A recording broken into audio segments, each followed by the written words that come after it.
तो प्रधानमंत्री के राहतों का जो पिटारा है वो ये निकला कि उन्होंने कुछ राहतें दी हैं और उन राहतों में सबसे पहले ये कि गरीब और मध्यम वर्ग के लिए सस्ते होम लोन और गर्भवती महिलाओं के लिए 6,000 रुपए की मदद का ऐलान। प्रधानमंत्री आवास योजना के तहत ये फैसले सरकार ने लिए हैं। इंडिया टुडे हिंदी के संपादक अंशुमान तिवारी जी और शशि शेखर जी भी हमारे साथ हैं। अंशुमान जी, कैसे देखते हैं आप इस पूरे भाषण? अगर आप ध्यान से देखें राजनीतिक रूप से इसके कुछ आर्थिक विवेचन भी हैं, कुछ स्कीमें भी हैं। दो तीन चीज़ें जो हम लोग एक्सपेक्ट कर रहे थे सहित इस भाषण में जो हमें नहीं मिली। पहली चीज़ तो ये कि पूरा देश ये जानना चाहता था क्या कि इस अभियान से कितना कालाधन मिला, सरकार को कितना टैक्स मिलेगा, वो सारी चर्चाएं नहीं थी। प्रधानमंत्री ने अपने भाषण में दो महत्वपूर्ण संकेत दिए। एक तो काले धन के खिलाफ सरकार का रिजॉल्व बना रहेगा, ये उन्होंने स्पष्ट रूप से कहने की कोशिश की, और दूसरा उन्होंने उन सेक्शंस को टारगेट करने की कोशिश की जहां उन्हें राजनीतिक रूप से इसके सबसे ज़्यादा नकारात्मक असर होने की संभावना है, जैसे किसान, जैसे सीनियर सिटीजन्स, जैसे महिलाएं, इन लोगों को फोकस करने की कोशिश की। ये जितनी भी स्कीमें हैं, ये सारी स्कीमें वर्तमान स्कीमों का पैकेजिंग और एक्सटेंशन है। जो चीज़ हम समझने की कोशिश कर रहे थे कि क्या सरकार, जैसे आंकड़े चल रहे थे, शशि शेखर जी देखेंगे कि लोग कह रहे थे कि इस स्कीम से सरकार को 1.5 लाख करोड़, 3 लाख करोड़, 2 लाख करोड़ रुपए की बचत होगी। वो सब इसमें नहीं दिखता, क्योंकि ये जितनी भी स्कीमें, इनके बजट आउटगो बहुत बड़े नहीं है। बजट के नंबर्स में ये बहुत बड़े नंबर्स में नहीं जाएगी। तो ऐसा लगता है कि सरकार अभी इंतजार करना चाहेगी 31 मार्च तक, जब तक ये पूरी स्कीम खुली हुई आईडीएस, और उसके बाद ये हिसाब किताब लग पाएगा कि इससे कितना फायदा और कितना नुकसान हुआ। बिल्कुल। शशि जी, आपके पास आए उससे पहले बता दें कि हमारे 3 संवाददाता हमारे साथ जुड़ चुके हैं। हम आपको सीधे मुंबई वीरेंद्र सिंह गुनावत, चंडीगढ़ सत्येंद्र चौहान और दिल्ली संजय शर्मा के पास लिए चलेंगे। वही बात जो अंशुमान जी, शशि जी कह रहे हैं, उम्मीद बहुत ज़्यादा थी कि भ्रष्टाचारियों पर नकेल कसने के लिए कुछ और ऐलान होंगे। कितना कालाधन वापस आया वो ऐलान यहाँ पर हो सकते हैं। अघोषित संपत्ति रखने वालों, मकान पर, फ्लैट्स पर, इस पर कुछ हो सकता है। अगर ये नहीं हुआ तो क्या मिला इस देश की जनता को? देखिए, ये एक बड़ी पॉलिटिकल स्पीच थी। आप इसके जरा अंतर्निहित अर्थ देखिए। उन्होंने अपनी शुरुआत की घुटन से, शोषण से, शोषित लोगों से, और उन्होंने एक बहुत दुखती हुई रग पर हाथ रखा कि आप कुल 24 लाख लोग 10 लाख रुपए से ज़्यादा अपनी इनकम दिखाते हैं। आप अपने अगल बगल के मकान कोठियाँ देखिए, आपको खुद विश्वास नहीं होगा। दूसरी बात, आप जरा उन महापुरुषों के नाम देखिए जो उन्होंने लिए। भीमराव अंबेडकर, गांधी, शास्त्री, कामराज, जेपी, लोहिया, दीनदयाल उपाध्याय का भी नाम लिया, लेकिन उसके साथ इन लोगों के नाम लिए। इनमें से बहुत से ऐसे हैं जो उनकी विचारधारा से लड़ते रहे हैं, लेकिन इनके ऊपर चूंकि कोई बेईमानी का दाग नहीं था, शोषित वंचित ये मानते हैं कि ये इनके नेता थे। प्रधानमंत्री ने उनका नाम लेने में गुरेज नहीं किया। वो जवाहरलाल नेहरू का उन्होंने नाम नहीं लिया, उन्होंने किसी और का नहीं लिया, उन्होंने शास्त्री का नाम लिया। आप सोचें, जिनको नरसिंह राव जिसको श्रेय देते थे वो उदारीकरण के लिए, उन्होंने उनका नाम भी नहीं लिया। तीसरी बात मैंने ये देखी कि उन्होंने सरकार की जो योजनाएं हैं उनको एक बेहतर, बहुत पैकेज ढंग से लोगों तक पहुंचाया।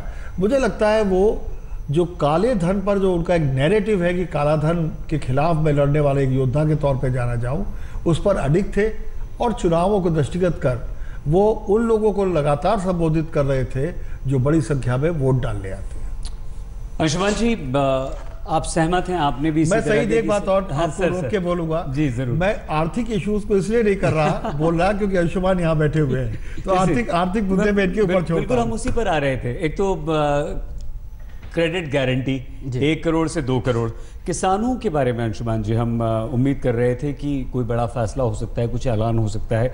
हम दोनों को जोड़ लेते हैं। चलिए, फैसला थोड़ा राहत देने वाला है। ये जो इंटरेस्ट को हम अंग्रेजी में ये भी समझा दीजिए कि ये फैसला ये है कि खरीफ के, सर, वो श्रीकांत शर्मा बीजेपी प्रवक्ता नेता इस वक्त हमारे साथ जुड़ चुके हैं। श्रीकांत जी, जो उम्मीद देश कर रहा था कि काला धन कितना वापस आया, कितने और आगे ज्यादा आप किस तरह के कदम भ्रष्टाचारियों के खिलाफ उठा रहे हैं, वो प्रधानमंत्री नरेंद्र मोदी के इस भाषण से गायब रहा। क्या आपको लगता है कि लोग जो इंतजार कर रहे थे, जो उम्मीद कर रहे थे, वो उन्हें नहीं मिल पाया?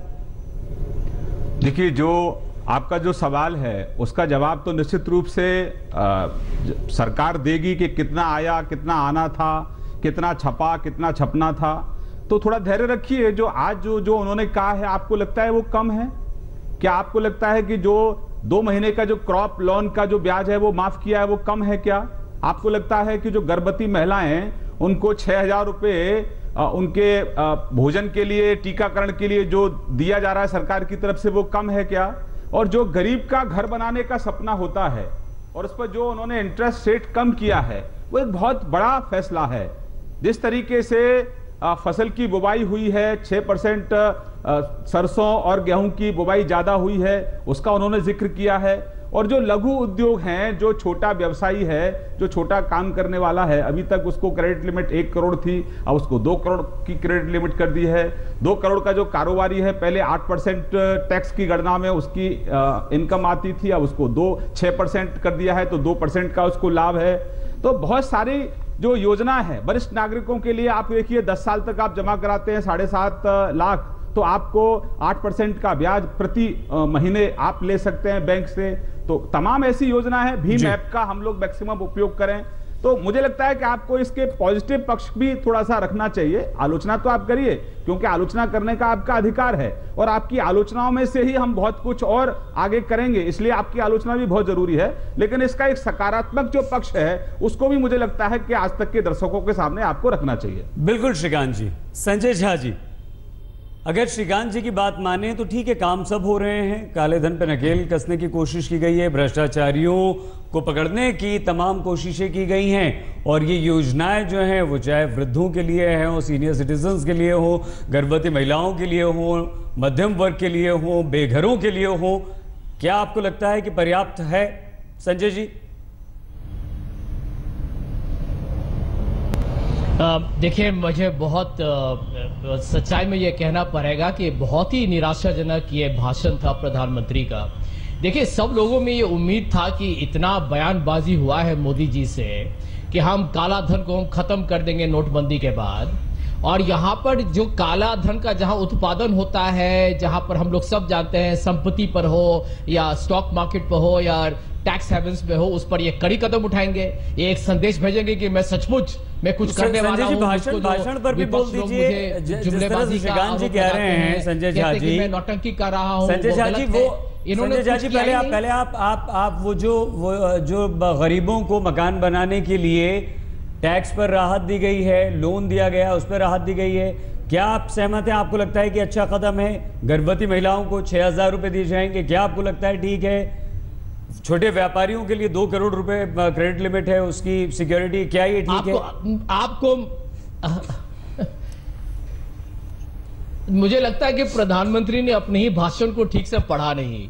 ये गर्भवती महिलाओं को 6,000 रुपये वाला तो अभी कानून में है। ये क्या इन्होंने नया ऐलान किया है? ये बिल्कुल मैं समझता हूं कि बेबुनियादी एक गुमराह करने की कोशिश है, और ये प्रधानमंत्री के भाषण से मैं ये उम्मीद नहीं कर रहा था। आप पढ़िए, ये भारत के कानून में अभी है, ये कोई नई चीज नहीं है।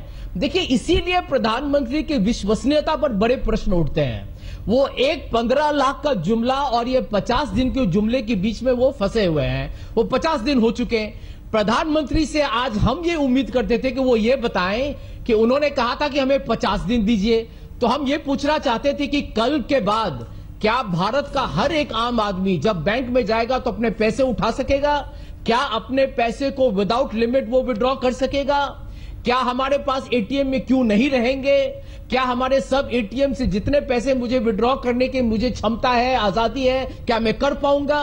कुछ नहीं, इसका कोई जवाब नहीं है। और यहां पर भारत के 110 मासूम लोगों की मृत्यु हुई है, उस पर आपके घड़ियाली आंसू भी सूख गए।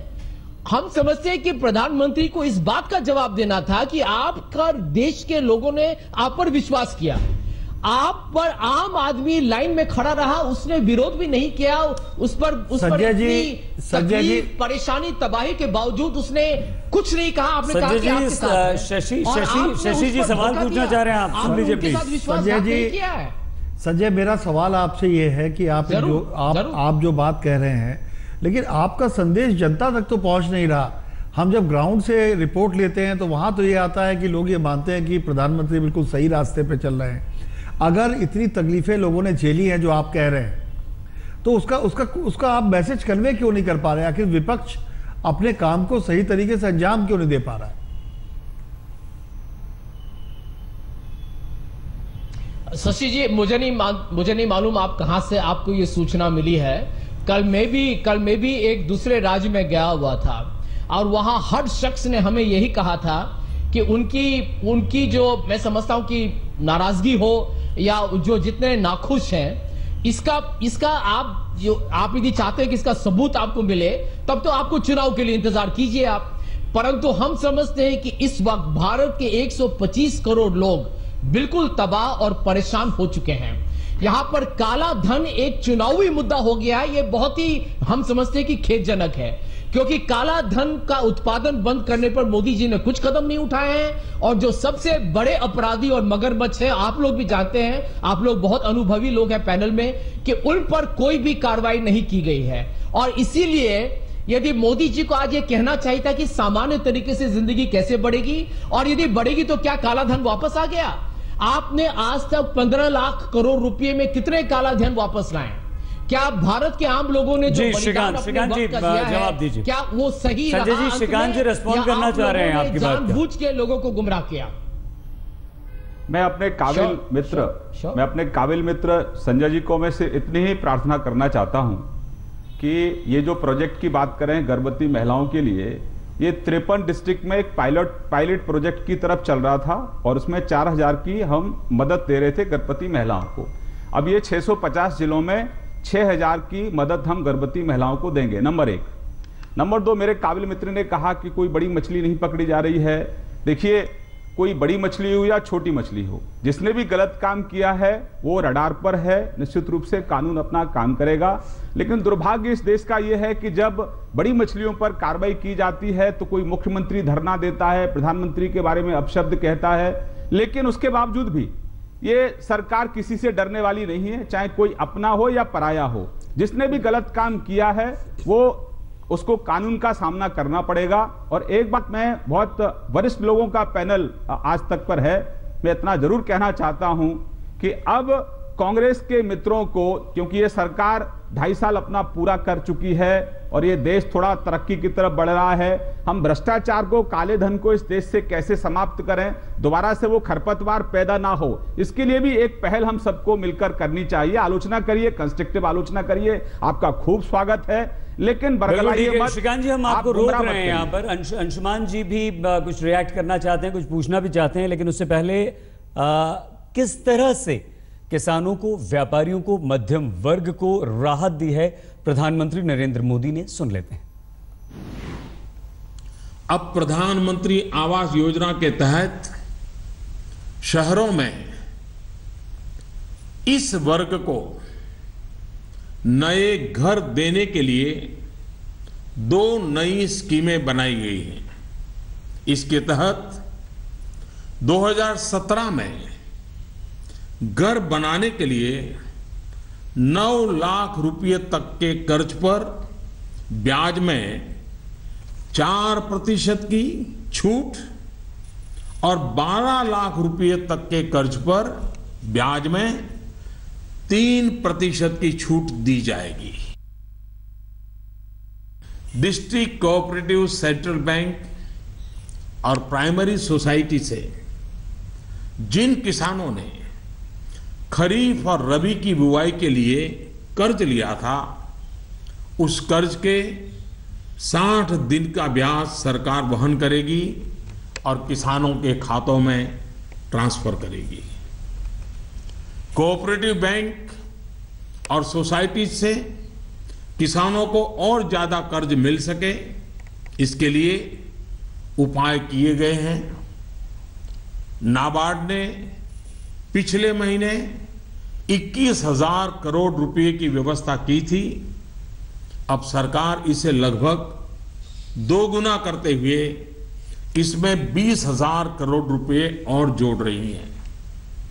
इस रकम को नाबार्ड, कोऑपरेटिव बैंक और सोसाइटीज को कम ब्याज पर देगा और इससे नाबार्ड को जो आर्थिक नुकसान होगा उसे भी सरकार वहन करेगी। सरकार ने यह भी तय किया है कि अगले 3 महीने में 3 करोड़ किसान क्रेडिट कार्डों को रुपे कार्ड में बदला जाएगा। किसान क्रेडिट कार्ड में एक कमी यह थी कि पैसे निकालने के लिए बैंक जाना पड़ता था। अब जब किसान क्रेडिट कार्ड को रुपे कार्ड में बदल दिया जाएगा तो किसान कहीं पर भी अपने कार्ड से खरीद बिक्री कर पाएगा। सरकार ने तय किया है कि छोटे कारोबारियों के लिए क्रेडिट गारंटी 1 करोड़ रुपए से बढ़ाकर 2 करोड़ रुपया करेगी। भारत सरकार एक ट्रस्ट के माध्यम से बैंकों को दो वरिष्ठ नेता बीजेपी कांग्रेस के और 2 वरिष्ठ पत्रकारों के साथ हम ये चर्चा कर रहे हैं, लेकिन हमारे तमाम संवाददाता भी, अंशुमान जी भी कुछ कहना चाहते हैं श्रीकांत जी आपसे, लेकिन संजय आशीष पांडे भी चेन्नई से हमारे साथ जुड़ चुके हैं। संजय, दिल्ली से लोगों की क्या प्रतिक्रिया प्रधानमंत्री मोदी के इस भाषण के बाद?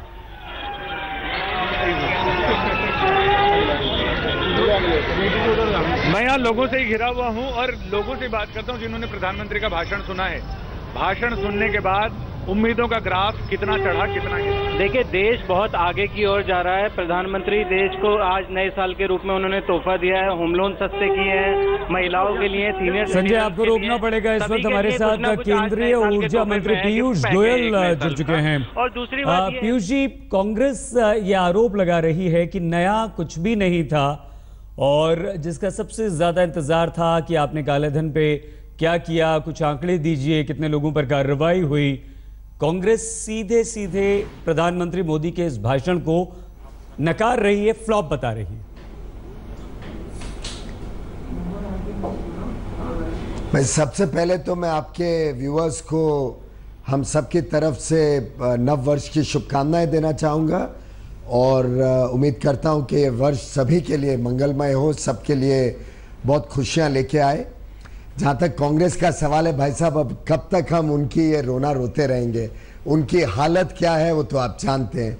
जनता ने उनको बुरी तरीके से नकार दिया है, उनके पास कहने के लिए कुछ मुद्दे नहीं है। प्रधानमंत्री सूरज चांद भी तोड़ के ले आते तो इनको तो आलोचना ही करनी थी। तो मैं समझता हूँ उस विषय में ज्यादा हम समय ना व्यर्थ करते हुए हम ये समझें, हम ये समझे ने कि प्रधानमंत्री की जनता को क्या दिया, आप बताइए। एक बार अपनी बात कर लूं, उसके बाद आपको जो बोलना है आप बोल लेना। पहले मैं जो बोलना चाहूं कह दूं, उसके बाद आपको जो करना है कह देना। सवाल यह है कि भारत का प्रधानमंत्री देश के लिए जो जिस प्रकार से भ्रष्टाचार और काले धन पे लड़ाई लड़ रहा है, उसमें हम सबकी उम्मीद थी कि पूरे देश के राजनीतिक दल भी समर्थन करेंगे, एकजुट होके काले धन और भ्रष्टाचार के विरुद्ध लड़ाई लड़ेंगे। दुर्भाग्य यह है कि कांग्रेस शायद काला धन और भ्रष्टाचार की लड़ाई में शामिल ही होना नहीं चाहता है। उसके बावजूद भारत की पूरी जनता ने, 125 करोड़ लोगों ने जिस प्रकार का समर्थन दिया है, उसके बाद एक आकलन लगाया गया कि कहां कहां पे किस क्षेत्र में कुछ कठिनाइयों के वजह से हमने फोकस करना चाहिए, सरकार ने उसमें ध्यान देना चाहिए और उसी प्रकार से जो तुरंत क्षेत्रों पे ध्यान देने की आवश्यकता थी, चाहे वो किसान हो, चाहे वो गरीबों के घर का विषय हो, चाहे वो छोटे और मध्यम वर्गीय जो व्यापार करने वाले इंडस्ट्री हो, एमएसएमईज, उन विशेष वर्गों के लिए प्रधानमंत्री ने चिंता करते हुए आज कुछ मुद्दे रखे। पीयूष जी, ये भी कहा गया है कि बैंकों ने अब लिमिट भी बढ़ा दी है, 4,500 रुपए एटीएम की, आगे चल के ये और बढ़ते रहेगी और जल्दी नॉर्मल सी हो जाएगी। जो बात तो मैं समझता हूं कि कांग्रेस अगर चाहती थी कि प्रधानमंत्री, जो बात आप कर रहे हैं वो देश की जनता ने प्रधानमंत्री के मुख से ही सुनी और वो लगातार हम दिखा भी रहे हैं बार बार। आप बिल्कुल ठीक कह रहे हैं जो भी बातें अभी आपने कही, लेकिन एक बात आपने खुद कही, भ्रष्टाचार पर लगाम की। प्रधानमंत्री नरेंद्र मोदी ने अपने संबोधन में, पीयूष जी, आज निश्चय एक बार फिर से दोहराया कि बख्शा नहीं जाएगा किसी को भी। काम हम पूरी तरह से कर रहे हैं, भ्रष्टाचारियों पर, काला धन रखने वालों पर नकेल कसेंगे, उन्हें छोड़ेंगे नहीं। इस पर देश की पूरी जनता, हर नागरिक आपके साथ है, पीएम के साथ। लेकिन जो आज उम्मीद इस देश के लोग कर रहे थे कि कुछ ऐलान होगा, कुछ आंकड़े बताए जाएंगे, कुछ लोगों के नाम बताए जाएंगे, जो कार्रवाई हुई है, जिन लोगों को पकड़ा गया है, वैसा आपको नहीं लगता है कि थोड़ा, हाँ जी अंशुमान जी भी कुछ जोड़ना चाह रहे हैं आप इस पूछ लीजिए जी, तो आपको नहीं लगता पीयूष जी कि अगर कुछ ऐसा ये चीजें कभी कोई प्रधानमंत्री के लेवल की चीजें थोड़ी होती हैं। ये आंकड़े जैसे जैसे इन्वेस्टिगेशन होता है तो वैसे अधिकारी बताते हैं। प्रधानमंत्री तो बिग पिक्चर पे ही फोकस करेंगे ना। प्रधानमंत्री बैठ के ये आंकड़े थोड़ी गिनाएंगे, वो रिजर्व बैंक बताएगा क्या हुआ पूरे प्रोसेस का। इन्वेस्टिगेटिव एजेंसीज अपना काम कर रही हैं। ये कोई नए वर्ष के संबोधन में प्रधानमंत्री के लेवल की चीजें नहीं है। पीयूष जी, एक सवाल जो लोग आज जानना चाह रहे थे, मुझे लगता है कि अगर आपने कुछ ऐसी उम्मीद की थी तो वो आपका सोच गलत होगा मेरे। नहीं, एक सवाल मैं पूछना, मैं अंशुमान हूं, मैं एक सवाल आपसे पूछना चाहता हूं कि लोग आज सबसे ज्यादा जिस चीज को जानना चाहते थे कि ये कैश क्रंच कब तक चलेगा, इसका नेक्स्ट टाइमलाइन क्या होगा, लोगों की कैश विड्रॉल लिमिट्स कब खत्म होंगी, क्योंकि ये सबसे बड़ा सवाल है 50 दिन बाद सबके दिमाग में कि कब तक एक, और इसकी वास्तव में अंशुमन जी इसकी कोई डेडलाइन अगर मिलती तो थोड़ा सा लोगों को राहत होती अपनी भविष्य की योजनाएं बनाने। अंशुमन जी, मैं आपको इसका भी बताता हूं। पूरी तरीके से लोगों को राहत दी गई है। हमने बैंकों से जब चर्चा की तो हमें ध्यान में बताया गया बैंकों द्वारा कि एटीएम पे 8 नवंबर 2016 के पहले भी जो एवरेज विड्रॉल होती थी वो 3000 से 3600 रुपए के बीच में एवरेज विड्रॉल होती थी, कभी कम कभी ज्यादा। लेकिन कोई भी महीने में इतने वर्षों में एवरेज विड्रॉल व्यक्ति की 3600 से ज्यादा एटीएम पे नहीं होती थी। इसलिए रिजर्व बैंक ने अपने विजडम में यह सोचा कि उसको 4500 कर लिया जाए, जिससे लोगों की कठिनाइयों को दूर कर सके। जहां तक 24,000 रुपए हफ्ते की बात है, यानी महीने के लगभग 1 लाख रुपए, मैं आपसे अंशुमन जी पूछना चाहता हूं, और इसीलिए आज प्रधानमंत्री जी ने आंकड़े दिए, 10 लाख से ऊपर आय दिखाने वाले लोग इस देश में मात्र 24 लाख हैं, मात्र 24 लाख। और 1 करोड़ से ज्यादा आय दिखाने वाले या टैक्स पे करने वाले लोग तो शायद हजारों में गिनती है। 40,000 या कुछ आंकड़ा पीछे दिया गया था जिनकी आय 1 करोड़ से ज्यादा है। अब 1 लाख रुपए महीना से ज्यादा किस व्यक्ति को कैश में लगता है, मुझे यह बताइए। आप इसको अपने चैनल पे सेंसेशनलाइज कर सकते हैं, हमें उसमें कोई आपत्ति नहीं है, लेकिन कोई भी साधारण व्यक्ति जो अपना जीवन बिता रहा है उसको 1 लाख रुपए अगर कैश में मिल जाए, मैं बहुत दावे के साथ कह सकता हूं कि चंद ही ऐसे लोग होंगे जिनको इसकी कोई भी सीमा की कोई कठिनाई होती होगी। साधारणता 125 करोड़ लोग में मैं समझता हूं 99.9% लोगों को 1 लाख से ज्यादा कैश बैंक से निकालने की आवश्यकता नहीं। ठीक है संजय जी, क्या आप सहमत है पीयूष जी से, पीयूष गोयल जी से?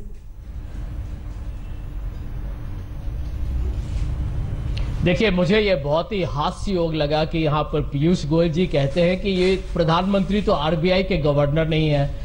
ये बड़ा अजीब लगा मुझे, क्योंकि जब प्रधानमंत्री ने 8 नवंबर को वो ऐलान किया नोटबंदी का, वो तो आरबीआई के गवर्नर को करना चाहिए था। आज का भाषण तो भारत के वित्त मंत्री अरुण जेटली को करना चाहिए था। क्या अरुण जेटली जी इस्तीफा दे देंगे? क्योंकि ये जो आज प्रधानमंत्री का भाषण है, ये तो वित्त मंत्री कोई बजट के टाइम में कोई अनाउंस करता है। ये इतने घबराए और बौखलाए क्यों हैं प्रधानमंत्री जी कि आज उनको नोटबंदी विमुद्रीकरण पे बात करना था। भारत तबाह है पीयूष गोयल जी, आप इस बात का सामना कीजिए।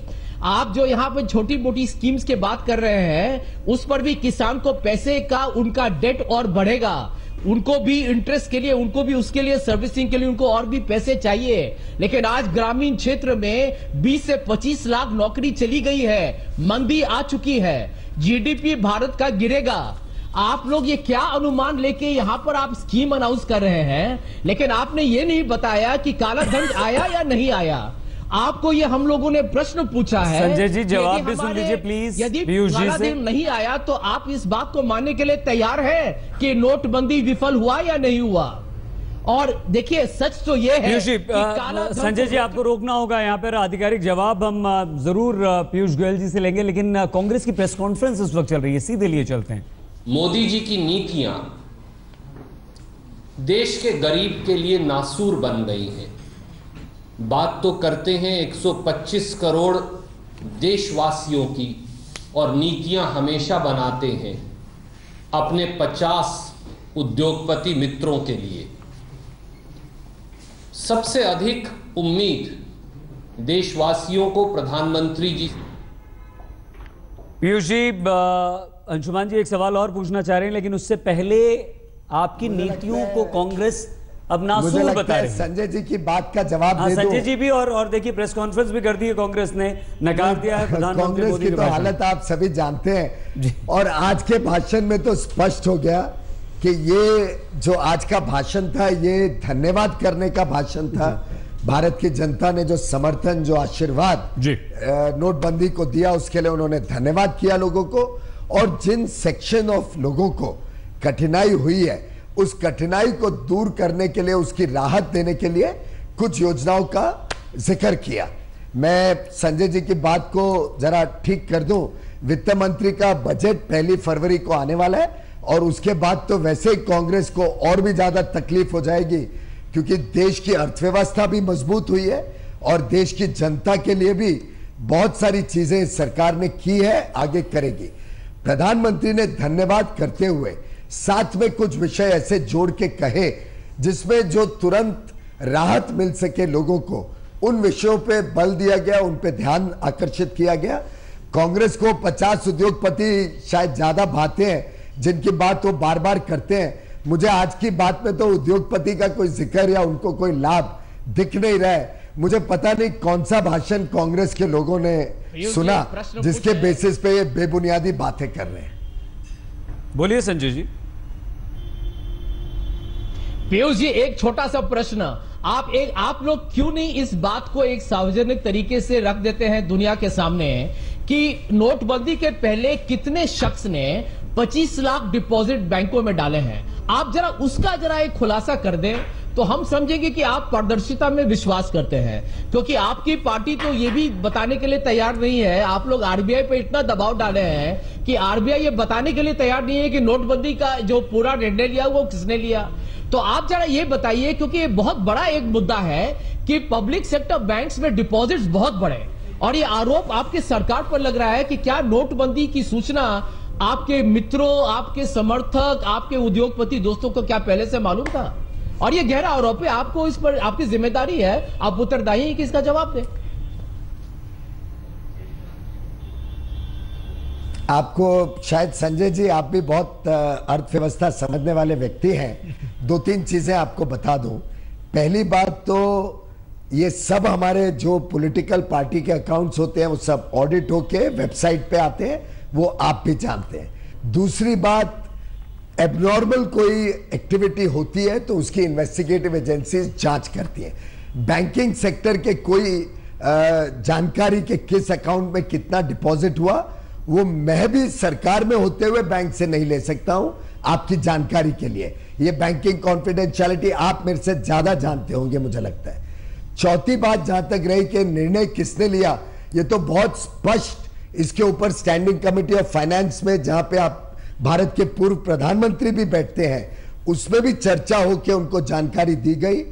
और मैं समझता हूं कि रिजर्व बैंक ने पूरे ओपन वे में पूरी जानकारियां पार्लियामेंट के मेंबर्स के समक्ष रखी और इसका जो निर्णय की प्रक्रिया है वो कानूनन प्रक्रिया, पहले गवर्नमेंट के साथ रिजर्व बैंक की कई महीनों तक इस पे चर्चा विचार विमर्श हुआ।